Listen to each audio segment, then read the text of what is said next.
Bonjour Franck Riester. Bonjour Caroline Roux. Je le disais, la ministre de la Santé, des Solidarités, en charge des retraites, de la crise du coronavirus, de la crise dans le secteur hospitalier, a donc décidé de quitter ces dossiers-là pour rejoindre la campagne parisienne à un mois du scrutin.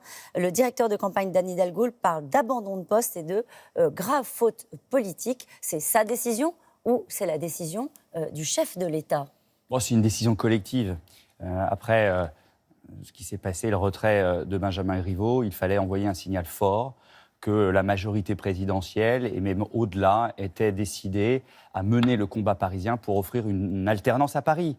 Et qu'il fallait mobiliser toute l'énergie, tant des différentes composantes de la majorité de La République En Marche, le MoDem, Agir, le parti que je préside et dont Pierre-Yves Bournazel est le leader à Paris, mais aussi au-delà, et au gouvernement et à l'exécutif, pour offrir cette alternance à Paris. Il fallait une personnalité forte, emblématique, qui puisse demain incarner Paris, et Paris en a besoin. Ce qui est compliqué, c'est que depuis quelques heures, on voit tourner cette vidéo, cette interview de France Inter de la ministre qui dit « Ah non, je ne peux pas être candidate à Paris, j'ai pas le temps, j'ai des dossiers trop importants ». Elle a changé d'avis ou est-ce que c'est le chef d'État qui l'a fait changer d'avis? Ce serait pas grave d'ailleurs. Non, mais elle n'a pas changé d'avis. On lui proposait d'être tête de liste dans un arrondissement, et de conserver son ministère.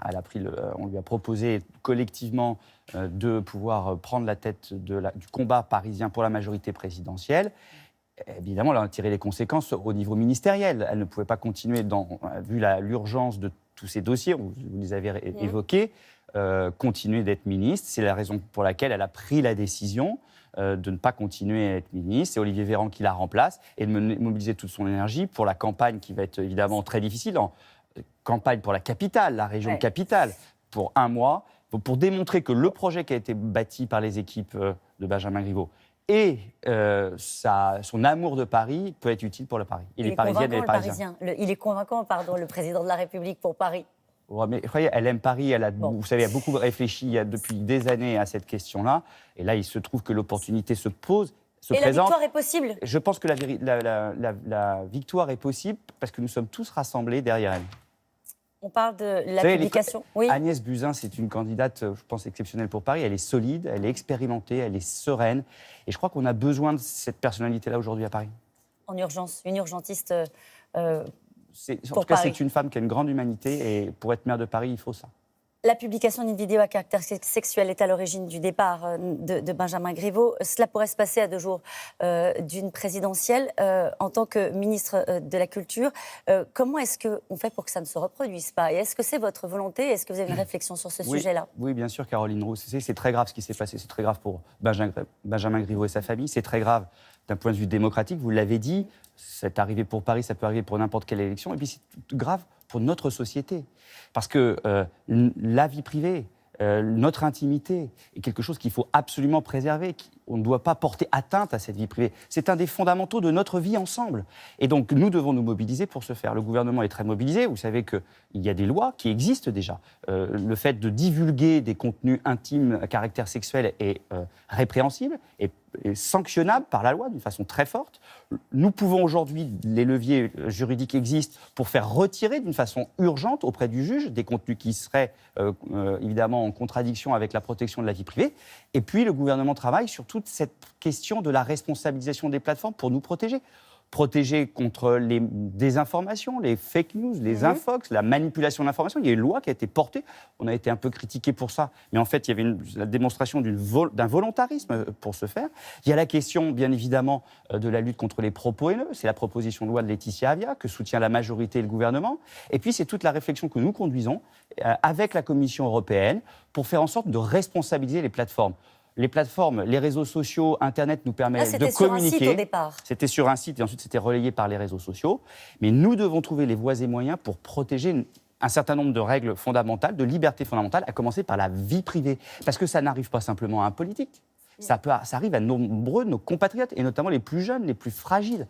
Et donc ce combat-là, c'est un combat collectif, un combat que nous menons, et notamment au niveau européen, mais c'est un combat que nous devons nous mener collectivement, chacun notre place. Et c'est pour ça que la réflexion qui est conduite par la justice, de dire, mais attendez, c'est pas simplement la première diffusion d'informations qui est sanctionnable, c'est peut-être aussi le fait de se partager sur un certain nombre de plateformes, le fait de relayer pour être sanctionné. Ben, en tout cas, la loi le dit, que c'est aussi sanctionnable, la justice de le prononcer éventuellement les différentes poursuites. Mais je crois qu'en tout cas, c'est à chacun et à chacune d'entre nous de se dire que ça peut nous arriver, que ça peut arriver à nos enfants. En fait, la réponse que vous donnez ce matin, c'est de dire que c'est la responsabilité de chacun d'entre nous. On ne peut pas faire plus. Il y a des règles, il faut les appliquer. Je résume. Il y a des règles, il faut les appliquer. On verra si elles sont suffisantes et dans ce cas, si elles ne le sont pas, il faudra renforcer ou les sanctions pénales, ou la façon de pouvoir retrouver les personnes qui auraient mis à disposition de ces contenus en ligne, voire qui les auraient relayés. Et ensuite, c'est à chacun et à chacune d'être vigilant dans ses comportements, bien évidemment, mais vigilant surtout dans la façon dont on se protège et dont on ne relaie pas ceux qui veulent faire du mal à d'autres. L'avocat de Benjamin Griveaux explique qu'il a du mal à croire que Piotr Pawlenski a agi seul, vous aussi ? Écoutez, je ne sais pas. Vous croyez à la théorie du complot russe ? Moi, je me méfie de tout ça. J'ai confiance en la justice. La justice doit passer. Elle doit passer avec beaucoup de fermeté. Parce que, encore une fois, Caroline Roux, c'est une liberté fondamentale. Qu'est-ce que veut dire une liberté dans une démocratie comme la nôtre si on n'a pas la protection de notre vie privée ? Piotr Pawlenski a été interpellé.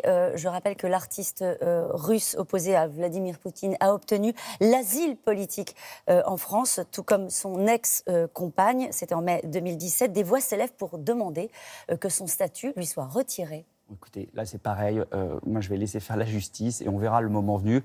En tant que ministre de la Culture, moi je me concentre sur ce qui est ma responsabilité. Un, de porter un message de responsabilisation collective et deuxièmement, de travailler avec les plateformes, avec la Commission européenne, avec mon collègue Cédrico qui est en charge du numérique pour trouver les voies et moyens pour renforcer encore les dispositifs de protection de la vie privée de nos compatriotes. On parle des Césars ? Oui, avec plaisir. Est-ce que vous pensez que la prochaine cérémonie des Césars peut se dérouler sereinement dans un tel contexte de crise après la démission collective de la direction ?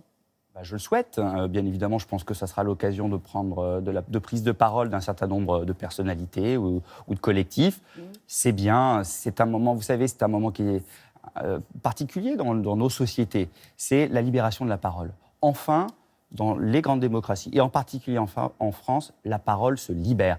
Et la parole libérée n'est pas vaine. La justice prend des décisions et c'est à elle seule de prendre les décisions quand il s'agit d'agressions sexuelles ou sexistes.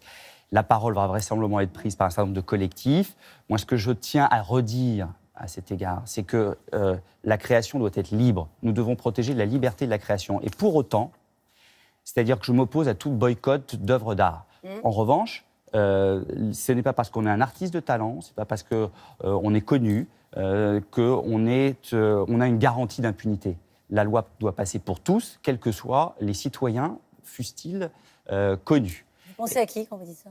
Je pense à tous les artistes, les personnalités politiques, toutes celles et ceux qui ont un pouvoir, toutes celles et ceux qui ont une aura ou une notoriété doivent être traités par la justice de la même façon. Liberté de création, pas de garantie d'impunité et bien évidemment aussi la possibilité... Oui ? Non, mais je vous en prie, je voulais juste terminer cette interview avec une phrase de Corinne Massiero qui joue dans Capitaine Marlowe, qui dit « Elle dénonce un élitisme de bourgeois, hétéros, catholiques, blancs, de droite ». C'est ça le problème du cinéma français ? Non, je ne crois pas. En tout cas, j'ai cru comprendre qu'au sein de l'Académie des Césars, il y avait une vraie volonté d'avoir plus de transparence, plus d'ouverture, plus de parité, plus de diversité. On ne peut que le souhaiter. Merci beaucoup, Franck Riester. C'est à vous.